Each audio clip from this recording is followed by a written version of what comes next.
وآتینا عیسی ابن مریم البینات، حضرت عیسیٰ علیہ السلام، بات یہاں سے چلی تھی، حضرت عیسیٰ علیہ السلام، اللہ تعالیٰ نے حضرت عیسیٰ علیہ السلام کو ایسی ایسی نشانیاں اور معجزے دیے کہ جن کی مثال ہی نہیں ملتی، بڑے عجیب عجیب معجزے دیے تھے. کبھی میں بیان کروں گا انشاءاللہ، پوری پوری کتابیں لکھی ہوئی ہیں ان کے موضوع پہ، انبیاء کے معجزات پہ پوری پوری کتابیں مل جاتی ہیں. یہ اللہ تعالیٰ نے ان کی پیدائش کا سلسلہ بھی الگ طریقے سے کیا، وہ آگے سو آل عمران میں آئے گا تو وہاں تفصیل اس کی پوری بیان کریں گے انشاءاللہ تعالیٰ. تو انہوں نے، اور جبرائیل امین، روح القدس سے مراد جبرائیل امین بھی ہیں، اور مفسرین نے لکھا ہے خود عیسیٰ علیہ السلام کی پاکیزہ روح بھی ہے اس سے مراد، اور اس سے مراد علم وحی بھی ہے کہ اللہ تعالیٰ نے وحی کے ذریعے سے. تو میں بتلا رہا تھا بات جو جہاں سے چلی تھی، استخراق میں نہیں آنا چاہیے. جو اللہ کے ولی سے اگر کوئی کرامت ظاہر ہو جائے تو یہ اس کا کوئی کمال نہیں ہوتا اللہ کے ولی کا، یہ اللہ تعالیٰ کا کمال ہوتا ہے. ساری نسبتیں اور تعریفیں کس کی ہیں؟ اللہ تعالیٰ کی. نبی اکرم صلی اللہ علیہ وسلم کو جو نبوت ملی ہے یہ ذاتی نہیں تھی بلکہ عطائی تھی، اللہ تعالیٰ کی طرف سے ملی ہے. یہ عقیدہ ہونا چاہیے. رسول اللہ صلی اللہ علیہ وسلم کو جو اتنا بڑا مقام ملا ہے یہ اللہ تعالیٰ کی طرف سے ملا ہے. ذاتی مقام پوری کائنات میں کسی کا نہیں، ذات صرف اللہ کی ہے، باقی صفات اور نبوت اور مقام اور مرتبے یہ اللہ تعالیٰ کی طرف سے عطا کیے گئے ہیں. کسی کو نبی بنا دیا، کسی کو ولی بنا دیا، کسی کو صحابی بنا دیا، کسی کو تابعی بنا دیا، کسی کو عام انسان بنا دیا. تو ہم تو عام انسان ہیں. تو بھائیو دوستو، نبی کو نبی سمجھیں، خدا نہ سمجھیں. یہودی اسی طرح تو برباد ہوئے ہیں. یہ نصارہ کیوں برباد ہوئے ہیں؟ 3 تسلیث کے انہوں نے مقام بدل دی. جس طرح ہم دنیا میں باپ کو باپ کہتے ہیں، بھائی کو بھائی کہتے ہیں، بیٹے کو بیٹا کہتے ہیں، ہر ایک کو اپنا اپنا مقام دیتے ہیں کہ نہیں دیتے؟ تو اسی طرح شریعت میں بھی رسول اللہ صلی اللہ علیہ وسلم کو اللہ تعالیٰ کا سب سے آخری اور سب سے بڑا اور پیارا، اور جتنے بھی صفات پیارے رسول اللہ صلی اللہ علیہ وسلم کے جتنے بھی الفاظ استعمال کیے جائیں کم ہیں، لیکن بعد از خدا تو ہی قصہ مختصر، بات یہاں پہ ختم ہوتی ہے. جب ہم رسول اللہ صلی اللہ علیہ وسلم کو یہ کے بارے میں، اللہ کے پیارے نبی پاک کے بارے میں یہ کہیں گے نور من نور اللہ، یا قد جاءکم، ترجمے غلط ملت کریں گے، من اللہ نور و کتاب مبین کے ترجمے اس طرح کے کریں گے کہ نور ہے اللہ کی طرف سے، اللہ میں سے نکلا ہے. قرآن نے اس کی نفی کی ہے، لم یلد ولم یولد، اللہ سے کوئی چیز نہ نکلی ہے، نہ نکل سکتی ہے، نہ بنتی ہے، نہ بن سکتی ہے. بات سمجھ آ گئی بھائی؟ نبی اکرم صلی اللہ علیہ وسلم کے بارے میں عقیدہ کیا رکھنا ہے کہ وہ ہمارے آخری نبی ہیں اور اللہ تعالیٰ کے بعد سب سے برگزیدہ ہیں، سب سے بڑا مقام ہے. لیکن مرتبے اور مقام میں اللہ تعالیٰ کو اس لڑی، مقامات کی لڑی میں اللہ تعالیٰ کو نہیں لانا چاہیے. اللہ تعالیٰ کا کسی کے ساتھ کوئی مقابلہ نہیں ہے. وہ انسانوں میں، انبیاء میں، رسولوں میں سب سے بڑے رسول اللہ صلی اللہ علیہ وسلم. یہ اصل بات ہے. بات سمجھ آ گئی نا بھائی؟ پھر انبیاء کے مقام ہے، اللہ تعالیٰ نے کون سے نبی کو کون سا مقام دینا ہے وہ اس کی مرضی ہے.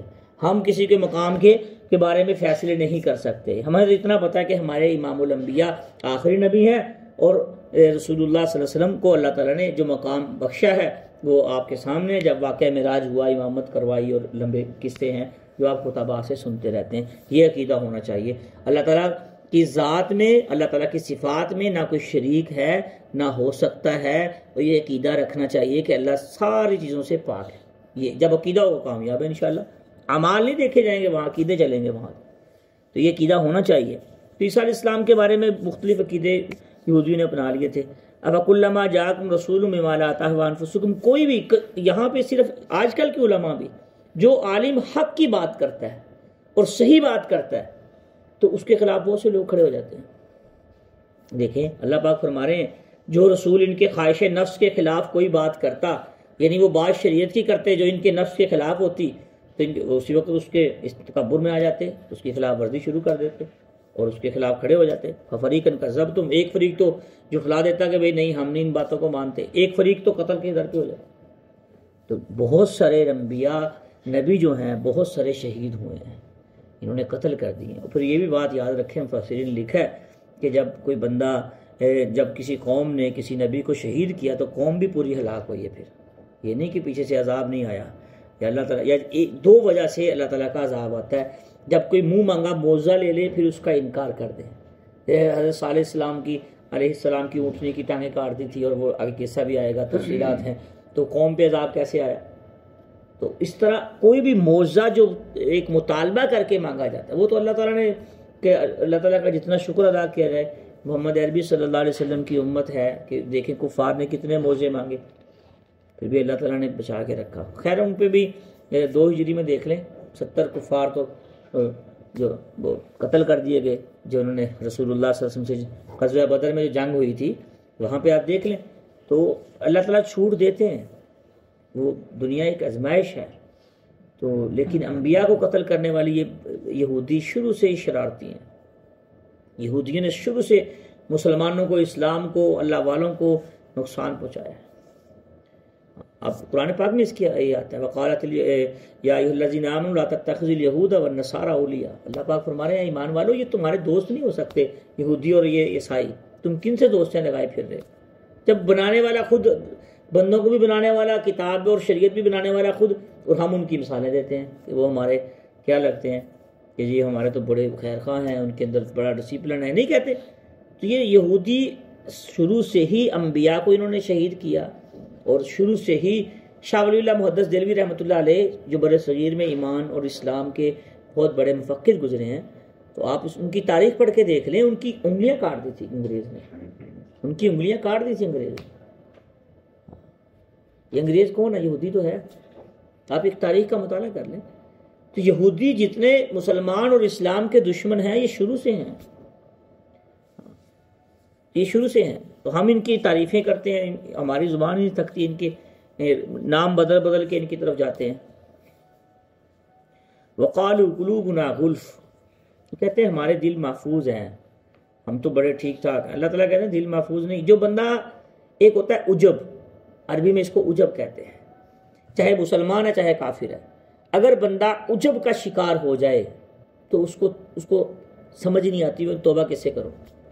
عجب کہتے ہیں خود پسندی کو. سادے لفظوں میں اردو میں سمجھ لیں، ایک بندہ کہتا ہے یار میں بہت اچھا بولتا ہوں، میرے کام بہت اچھے ہیں، میرے معاملات بہت اچھے ہیں، میں لین دین بہت اچھا کرتا ہوں، میں وعدہ کرتا ہوں تو پورا کرتا ہوں. اپنی تعریفیں خود پسندی کا شکار ہو جاتا ہے.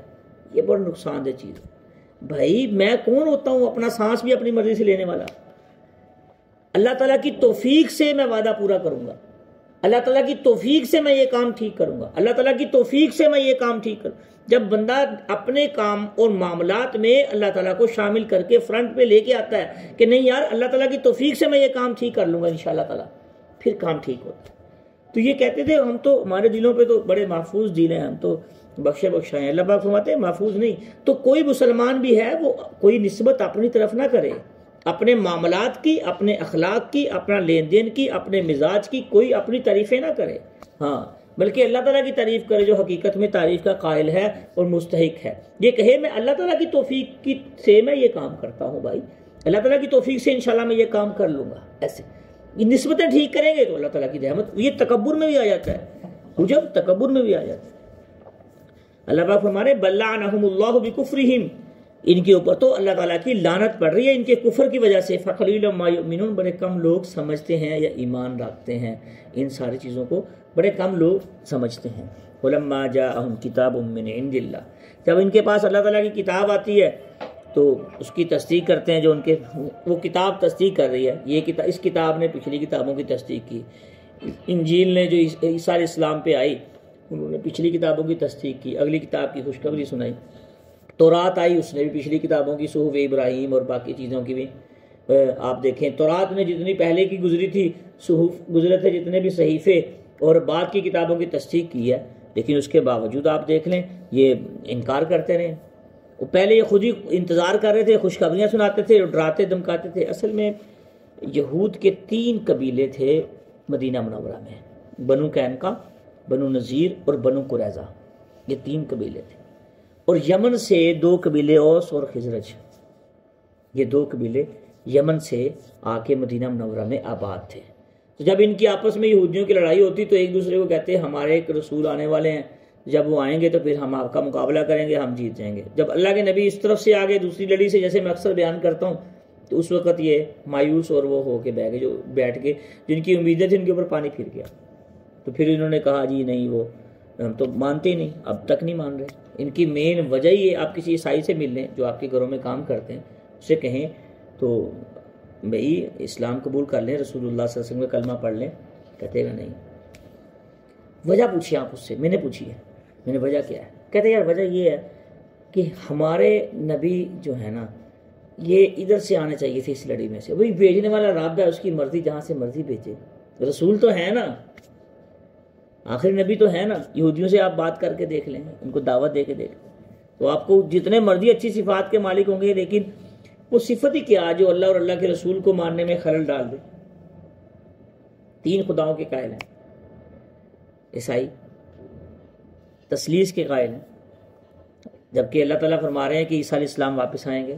فلما جاءہم ما عرفوا کفروا بھی، یہ سارے معجزے دیکھ کے، سارے رسولوں کو دیکھ کے، رسول اللہ صلی اللہ علیہ وسلم کی آمد کو دیکھ کے، پہچان کے، اس کے باوجود کفروا بھی، اس کا انکار کر دیا انہوں نے.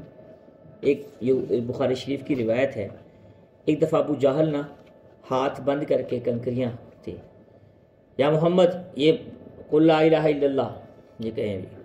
اللہ کے نبی نے فرمایا قل لا الہ الا اللہ اشہد ان لا الہ الا اللہ. وہ کہتا ہے میں ایمان لے آؤں گا. انہوں نے کلمہ پڑھا. یہ کوئی ایک معجزہ، ایک دفعہ مری ہوئی گو لے کے آ گیا، کلمہ پڑھے. انہوں نے کلمہ پڑھا، معجزے دیکھے، آنکھوں سے دیکھے.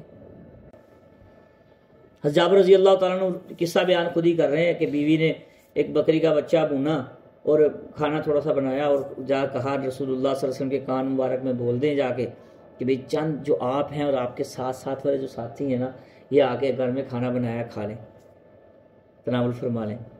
تو رسول اللہ صلی اللہ علیہ وسلم نے جا کے ایسے ہی کان میں بولا، تھوڑا سا کھانا تھا غزوہ خندق کے موقع پہ. تو اللہ کے نبی نے فرمایا سارے خندق میں اعلان کر دو بھائی.